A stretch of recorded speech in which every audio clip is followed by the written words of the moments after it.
तो प्रभास की नई फिल्म द राजा साहब, इसका दूसरा ट्रेलर आ गया है, जिसे ये लोग ट्रेलर 2.0 कह रहे हैं। हाँ, और आते ही इसने इंटरनेट पर तो हंगामा मचा दिया है। बिल्कुल। हमारे पास कुछ शुरुआती समीक्षाएं और अंदर की खबरें भी हैं, तो आज हम इसी पर थोड़ी गहराई से बात करेंगे। जरूर। पहला ट्रेलर देखकर तो लग रहा था कि ये एक सीधी सादी हॉरर कॉमेडी होगी। सही बात है। लेकिन इस नए ट्रेलर ने तो जैसे पूरी कहानी ही पलट दी है। बिल्कुल, ये सिर्फ कुछ सीन्स का कलेक्शन नहीं है। इसने पहली बार कहानी का एक साफ ढांचा हमारे सामने रखा है, और इसमें कुछ बातें तो वाकई चौंकाने वाली हैं। अच्छा, तो कहानी के बारे में जो बातें सामने आई हैं, उनमें से सबसे हैरान करने वाली बात क्या लगी आपको? देखिए, सबसे बड़ी बात तो विलन का कॉन्सेप्ट है।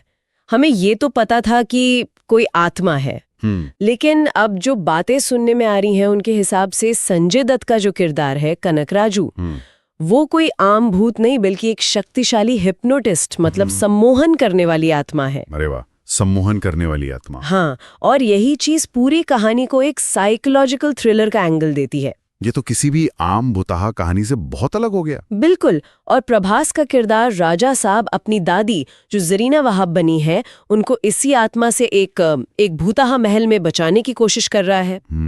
और ट्रेलर का जो अंदाज है वो भी काफी दिलचस्प है ना? शुरुआत होती है एकदम हल्की फुल्की कॉमेडी और रोमांस से। हाँ, जिसमें 3 हीरोइनें हैं। और फिर अचानक से माहौल एकदम गंभीर और डरावना हो जाता है। और समीक्षक यही कह रहे हैं कि ये जो बदलाव है यही इस फिल्म का सबसे बड़ा दांव हो सकता है। डायरेक्टर मारुति इसी चीज के लिए जाने भी जाते हैं। पर ये एक जोखिम भी तो है। बहुत बड़ा। अगर कॉमेडी और हॉरर का बैलेंस जरा भी गड़बड़ाया तो दर्शक कंफ्यूज हो सकते हैं।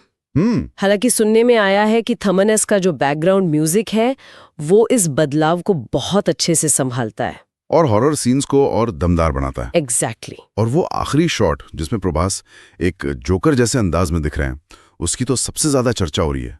तो इन सबको देखते हुए शुरुआती प्रतिक्रिया कैसी है? क्या ये प्रयोग काम कर रहा है? ज्यादातर प्रतिक्रिया तो काफी सकारात्मक है।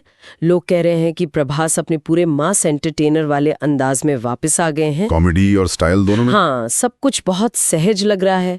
और फिल्म के जो बड़े बड़े सेट्स और प्रोडक्शन डिजाइन है वो तो कमाल के लग रहे हैं। उसे विजुअल फीस्ट कहा जा रहा है, देखने में एक दावत जैसा। लेकिन कुछ मिलीजुली राय भी है। जैसे कि वीएफएक्स को मिक्स्ड बैग कहा गया है। कहीं अच्छा कहीं कमजोर। हाँ, कुछ दृश्यों में कमाल का है तो